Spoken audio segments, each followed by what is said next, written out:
Hi there, I'm Ros Atkins, and as you can see, where World Cup Have Your Say leads, England follows. We're back in the UK, but unlike Fabio Capello's men, our involvement in the tournament continues. And today, all the talk is of technology. Most of you will have seen this. England were 2-1 down when Frank Lampard struck a shot against the bar, and as we can see, it bounced well beyond the goal line, but no goal was given, much to the irritation of English players and fans around the world. And if FIFA's Sepp Blatter hoped that Germany running away with it would make the issue go away, then he was in for a disappointment. Many of you will also have seen this.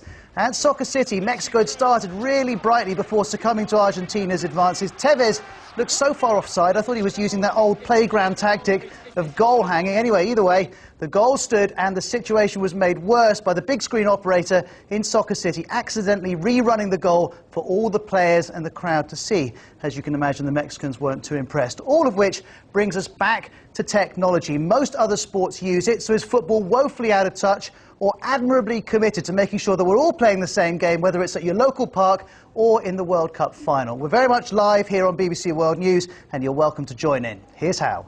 Call us on country code 44 20 70 83 72 72.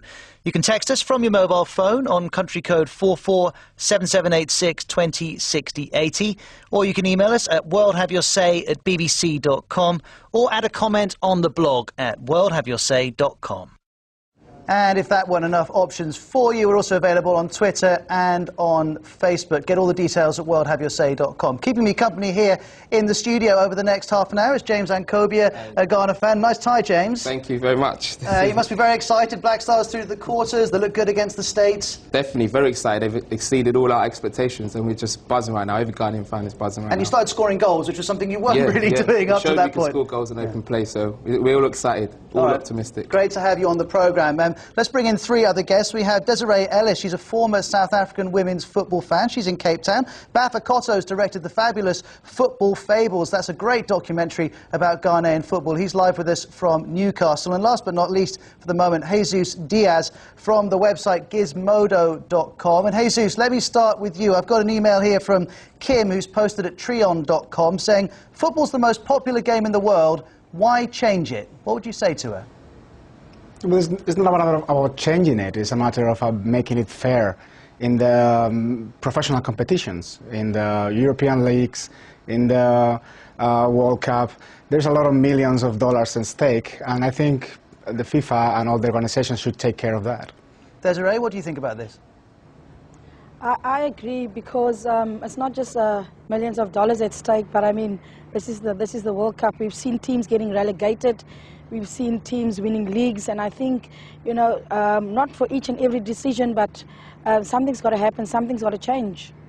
Let me pull up an email on this. We're getting hundreds into the BBC on this issue of technology, as you can imagine. Let me pull one up on the screen from Pato Nazir in Malawi, who says, he's posted this on our Facebook page, we don't need technology in our game, we need drama. England have to accept that they are miles behind the game. Well, Pato, I think you're very much, no one's going to disagree with you about England after their performances over the last 4 games. The issue of technology, though, is a more difficult one. Bafa Kotto, where do you stand on it?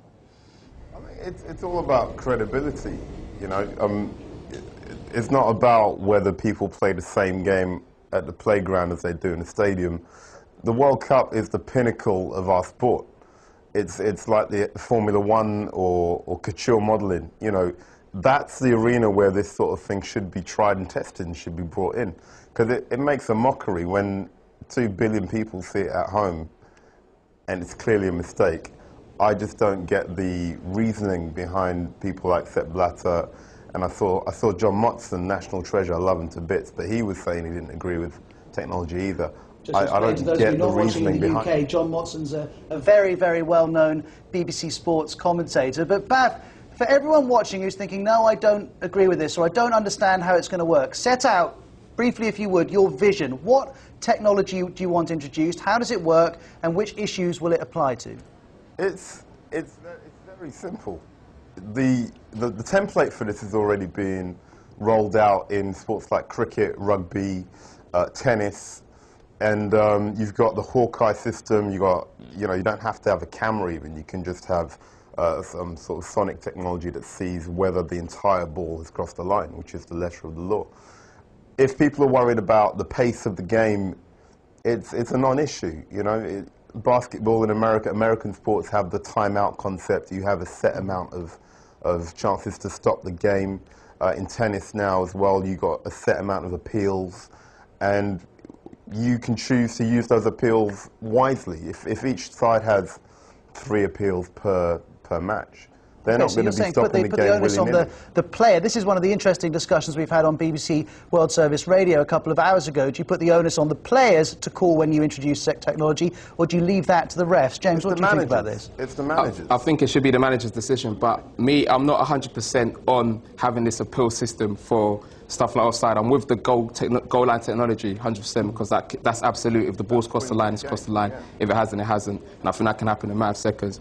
But whereas the disputing decisions made by the referee, like offside decisions and stuff like that, that's all on interpretation. So if the manager's made an appeal, that's got to go up for video referee to look at it, and that's another human being looking at it, and it might not be as clear-cut as it always seems. Even when they run the replays back, sometimes there's room for argument and debate. So that's another human being making a judgment call.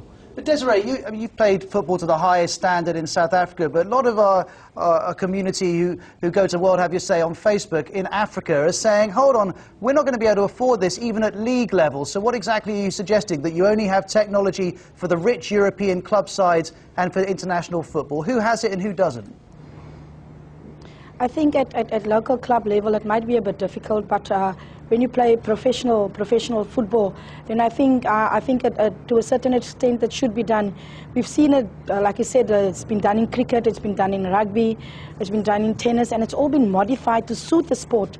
So we just need to find a common ground where we can find something to suit football, and it doesn't have to be every decision. I mean, for example, when the ball goes over the line, you know, especially the goal line, I think that is going to be so important.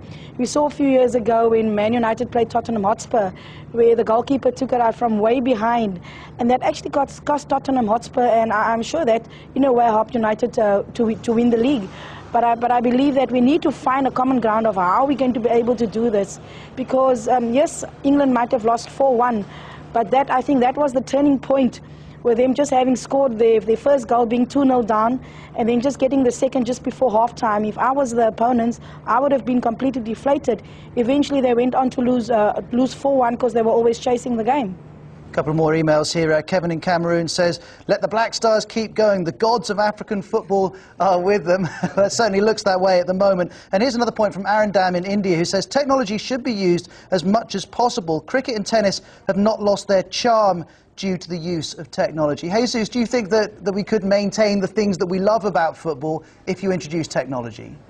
Yeah, absolutely. I think most of these technology introductions will be transparent for the players. I mean, like the offside technology, you can use positioning for the players, and it will be, you know, it will be there, and nobody will be able to argue about it. And yeah, I think it's completely compatible. I think it's compatible and necessary. Okay, well, if you're watching wherever you are on watching BBC World News, you can call us up. It's country code 44 2070 83 72 72. If you didn't get that number down, I know it's not the catchiest. You can get the details at worldhaveyoursay.com. Let's bring in Fred Bedell. He's an Iranian-American Brazil fan who's calling from Tennessee in the United States. That's a combination we haven't had on the programme before. Fred, great to speak to you.